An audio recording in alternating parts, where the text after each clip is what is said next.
நானே உன் பரிகாரியாகிய கர்த்தர். உன் விண்ணப்பத்தைக் கேட்டேன், உன் கண்ணீரைக் கண்டேன், இதோ நான் உன்னைக் குணமாக்குவேன். பொல்லாப்பு உனக்கு நேரிடாது. வாதை உன் கூடாரத்தை அணுகாது. நான் உங்களிடம் ஒரு சில நிமிடம் பேச வந்துள்ளேன், கேளுங்கள். சில மனிதர்கள் உங்கள் வாசலை அடைக்கும்போது, கர்த்தர் ஏன் அதை தடுக்காமல் அமைதியாய் இருக்கிறார் என்ற கேள்வி எழுவது உண்டு.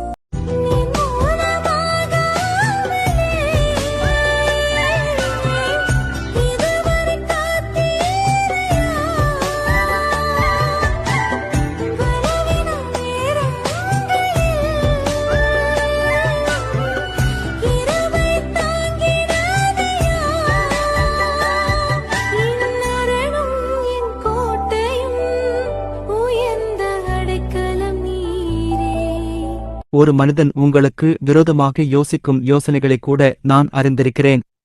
அதையே உங்களுக்கு நன்மையாக மாற்றி அதைக் கொண்டே